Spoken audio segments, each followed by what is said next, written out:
All right, good afternoon and welcome. First off, I want to start by recognizing the incredible work of our staff, the hard work that they are doing during this difficult time of a pandemic, and also during this very challenging time for our community, especially when it comes to the racial unrest that is happening. So many of our educators are stepping up to support our students and be there for our students.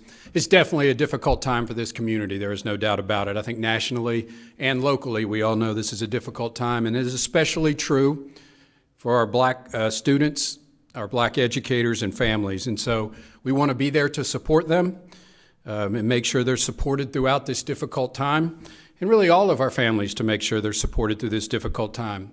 But it is one of the main reasons that we have taken on this racial equity work at JCPS, as well as asking for additional revenue to go straight to the achievement gap, because we have said our achievement gap between black and white students is not acceptable.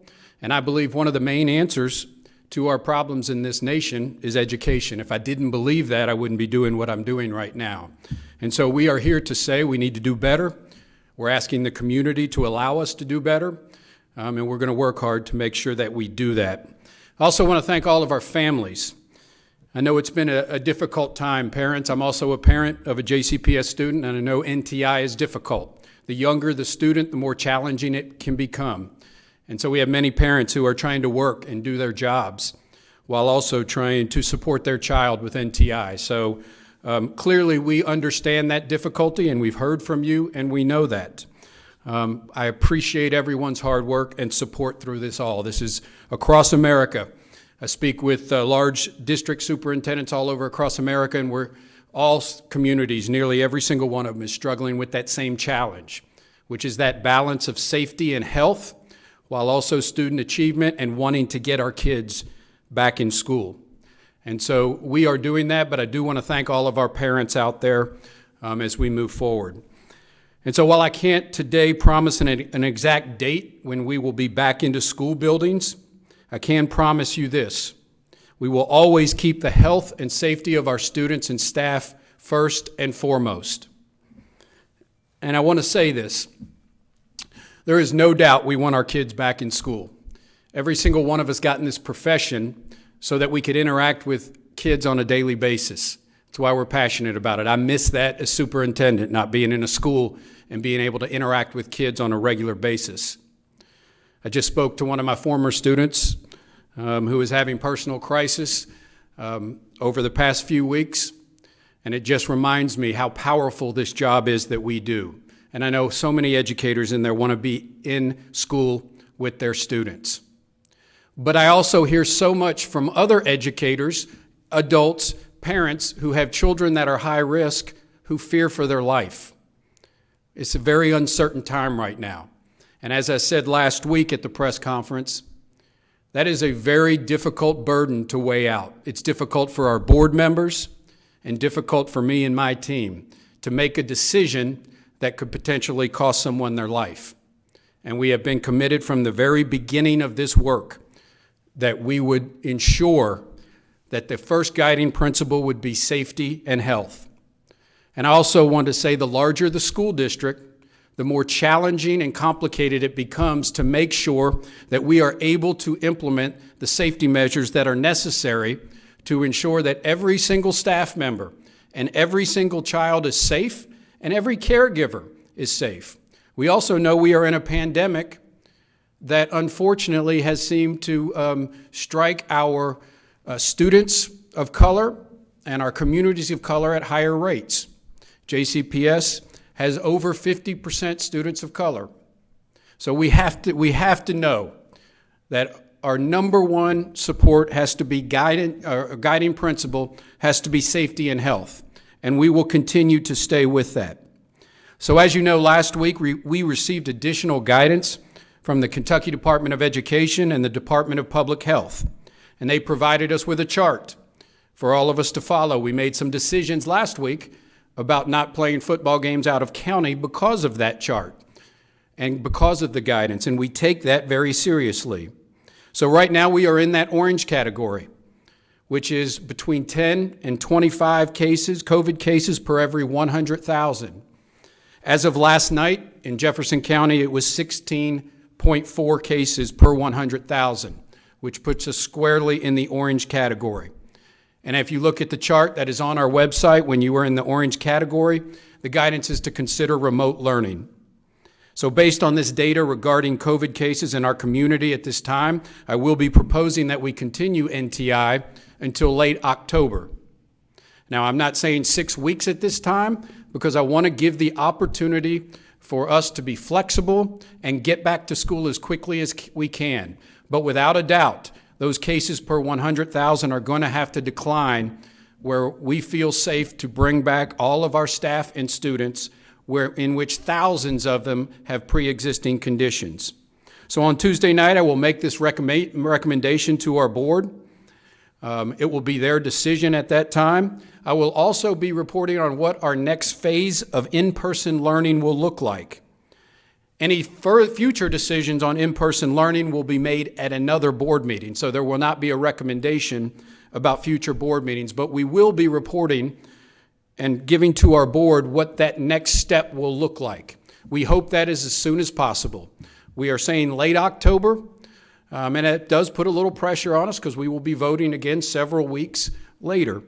But we want to give every opportunity for our children to get back if the cases decline. And I can't say enough, it is so important that our community follow these guidelines, wearing masks and taking other steps so we can get our kids back in school as quickly as possible. But if there is a consistent decline, if we move into that yellow, we would love to see our elementary school students return to in-person classes in late October. We have a target date of October 22nd that we would love to have our elementary school students first. We would bring them back first. We will discuss that with the board on Tuesday evening. But I want to reiterate that will require a decline in cases for that to happen, a future board meeting, and a future vote in order for that to happen. But we want to get our youngest students in first. And we have charged to make sure our schools are prepared for that date and ready to go in the elementary schools.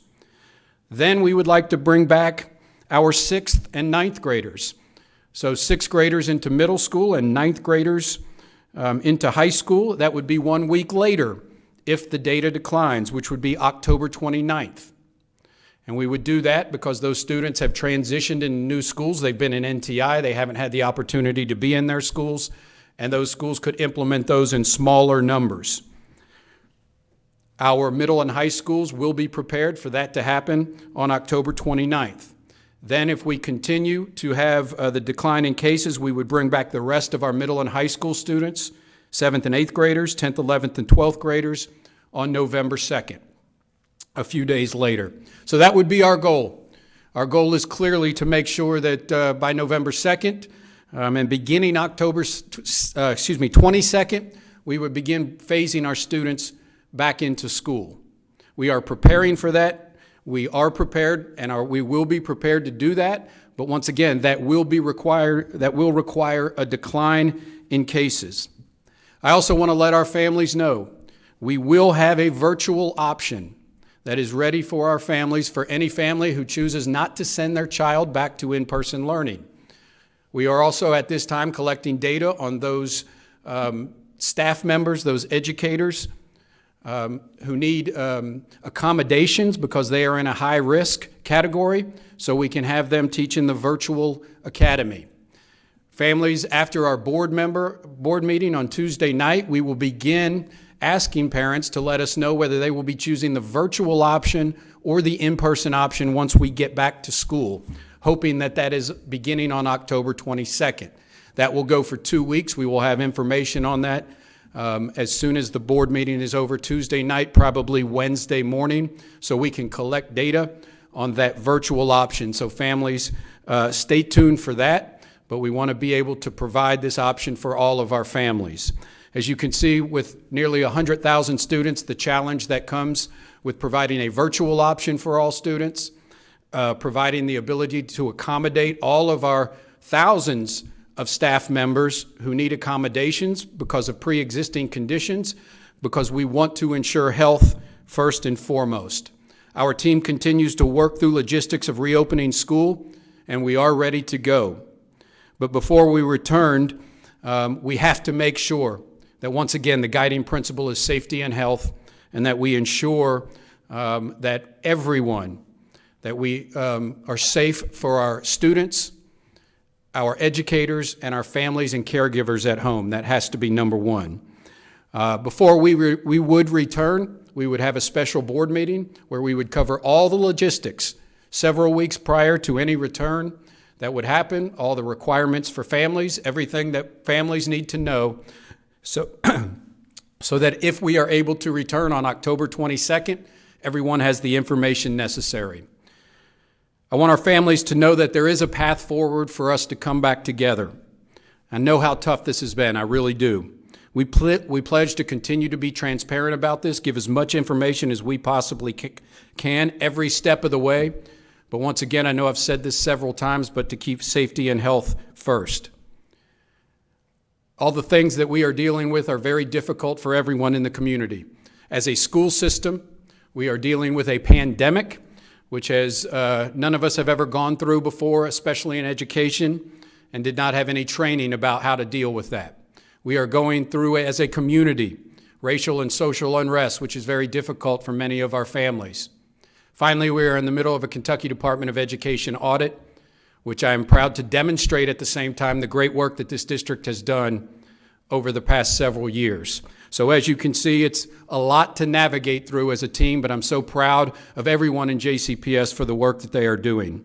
I want to say once again, the size of the district makes it challenging as we transition to in-person. It's very complicated. Obviously, transportation, staffing, PPE, all of those things can be very challenging, but I'll say this, I believe we have the best team in America to do this work. We are committed to getting our kids back to school as soon as possible. We miss our students, we really do, and we look forward to the day we can all come back together safely. Thank you. I'm happy to take any questions that you have. Dr.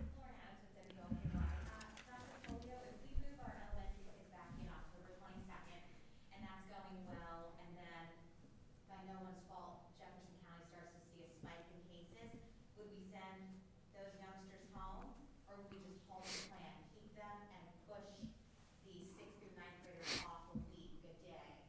Yeah, so repeat the question. So the question is, to sum up, if we go back to school with our elementary kids on October 22nd, we're in yellow and we go back to orange, what would the steps be?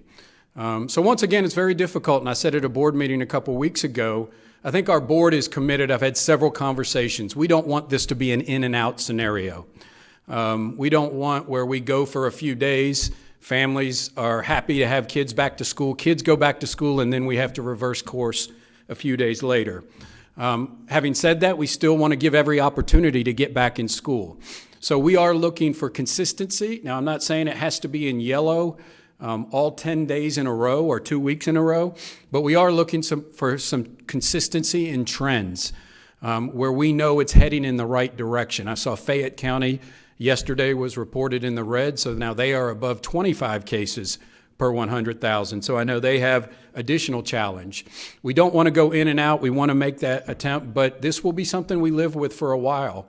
And I think it's clear that we could go back to school and then have to come out at a future date based upon that data. So if we are going to use data to drive our decision making, which I believe in, we've asked for, I think so many people want to make decisions in today's day and age on different things. And I know there's a lot of disagreement on this data, but we have to trust the experts, the epidemiologists at the federal level, the state level, and the local level, and that's what we are consistently doing.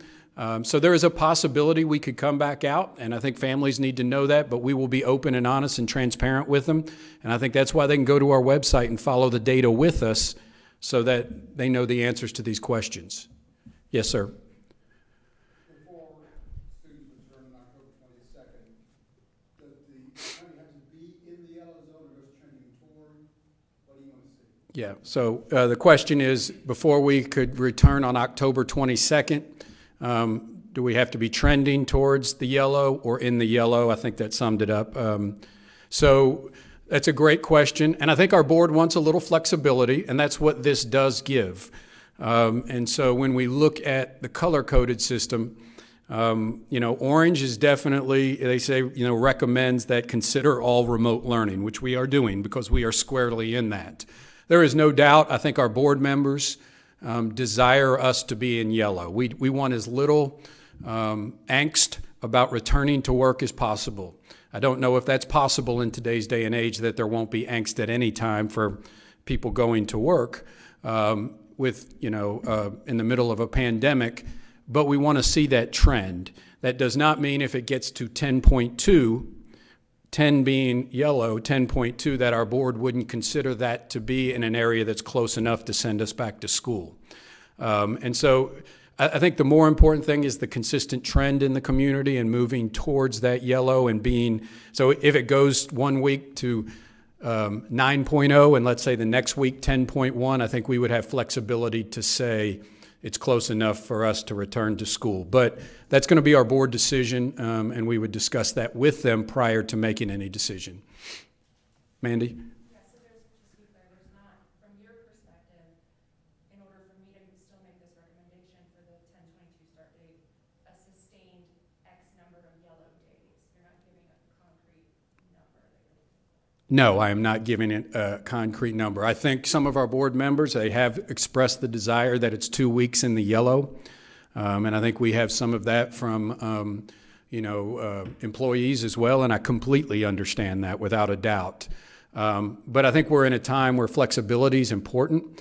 I commend our state health department for giving us this document, which allowed for guidance, but still allowed for some flexibility at the local level. So it doesn't necessarily mean it has to be 14 days in the yellow, but there is no doubt, I think, for our board to feel confident, me making the recommendation and our board feeling confident that they're making the right decision, it's going to have to be a consistent pattern.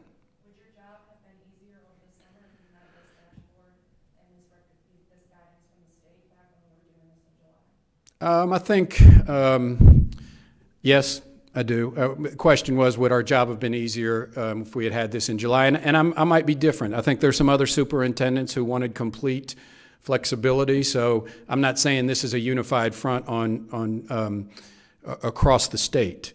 But I have to say that we want our decision to be made based on data. I said this last week that we're not epidemiologists. We're not experts in the medical profession. And so, yes, everyone is reading from varying different views out there what is happening with COVID-19 and what the facts are. But for us, we have to listen to the experts, federal, state, and local, and base it on data. So it is definitely gives me more comfort to have some data to watch on a regular basis and make that decision.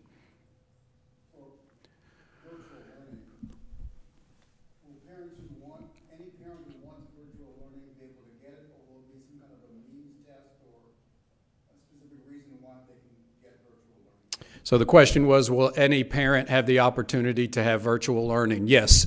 So every child will have the opportunity to enroll in our virtual learning. We have a platform that we purchased so that we would have a virtual learning platform, knowing at some point we are going to have students in the school buildings and many choosing to be on the virtual academy.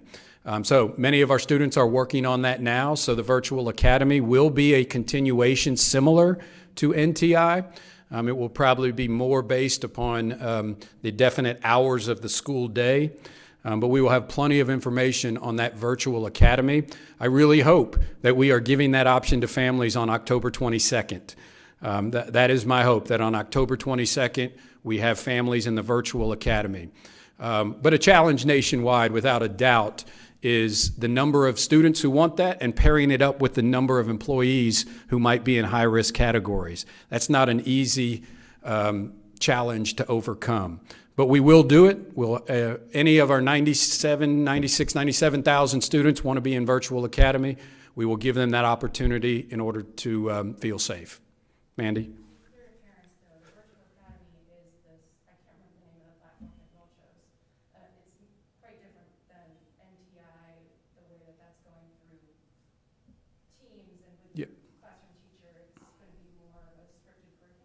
There is. So we use the Realize platform from Salvis Learning. There will still be live instruction, so I want to say that. There will still be the live instruction where teachers are teaching to students on one of the platforms, Teams or Google Meet. So there will still be that, but it will work through this platform where there is a curriculum in place to provide many opportunities for teachers to build on this curriculum and assignments in this platform. So yes, you are correct. It will be based on this platform, but they will be assigned to teachers who will be providing instruction.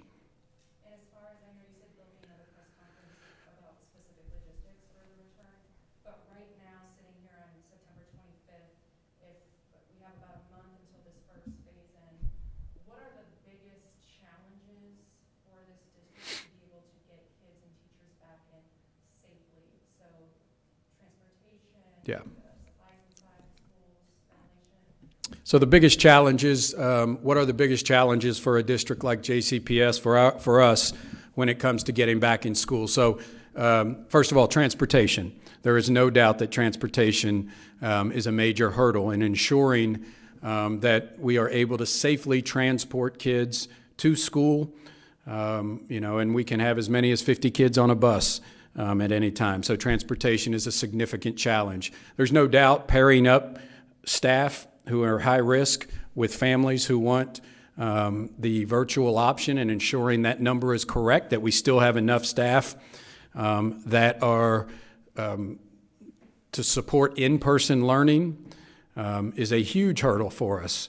I mean, there is no doubt about that. Finally, I would say this: our buildings are not designed for students spacing out, for social distance. You look at the vast majority of our buildings were built prior to 1970, and 1970 buildings were built very different than buildings in the 2000s. And so you have small hallways, small doors, small classrooms, poor air ventilation. So all of those are a challenge, and I think our staff knows that uniquely.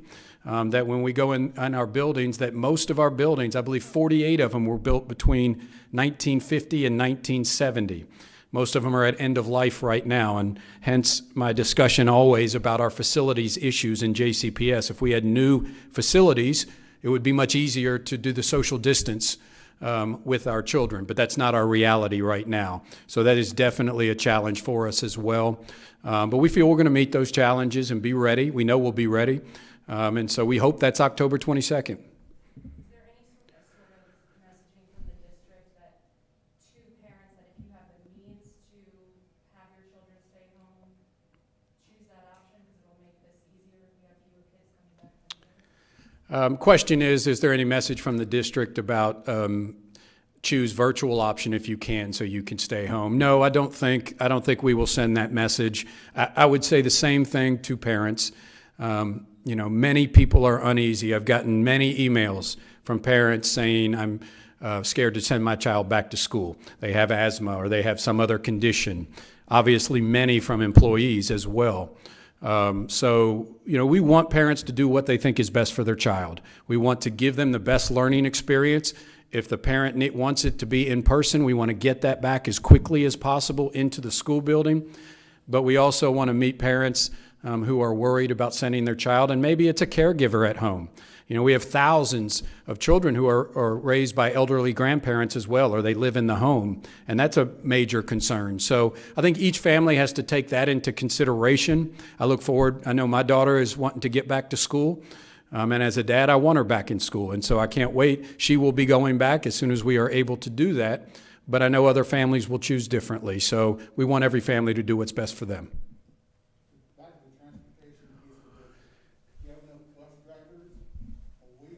We're currently hiring right now. We will have enough bus drivers, but we are always hiring for bus drivers. It's been difficult because we haven't transported kids since March 13th, 14th, whatever that is. Now, we can have bus drivers still on staff working for us in other ways, but we're working hard to ensure that we have enough bus drivers.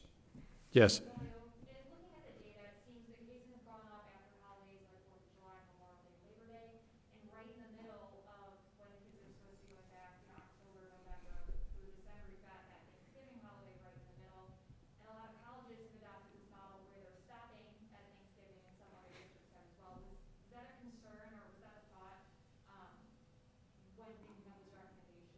Yeah, so the question is, the cases seem to spike after holidays, July 4th, Labor Day, and is it a consideration like colleges when we get towards Thanksgiving and holiday break to, like colleges, not be back? So, you know, what we have to do, I believe, is look at the data. There is no doubt that I think it's pretty evident that you are correct in your what you just said there, which is they spike after holidays or times when people get together in large gatherings.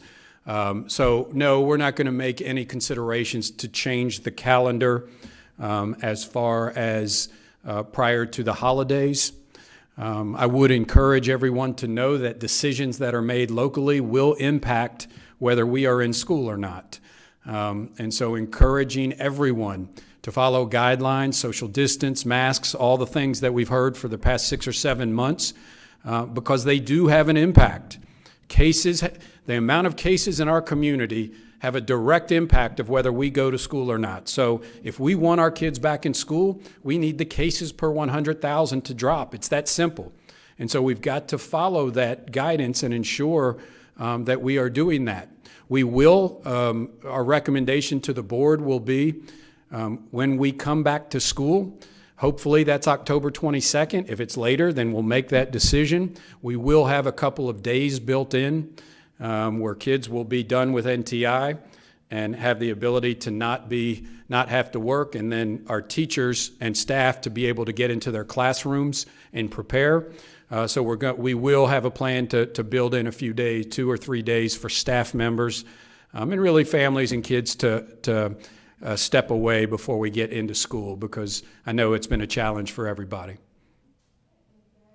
Mandy?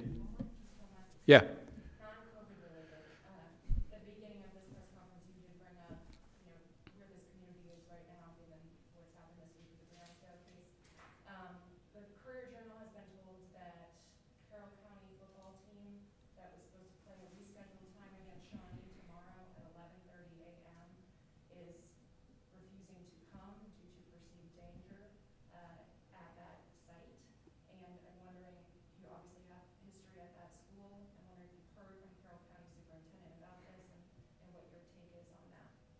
Okay, so the question is about current situation in our community, racial unrest in our community, and Carroll County choosing not to come tomorrow as a result of being afraid to come because of the unrest in our community. I have not spoken to the superintendent of Carroll County, so I'm sure our district athletic director has, and probably the school.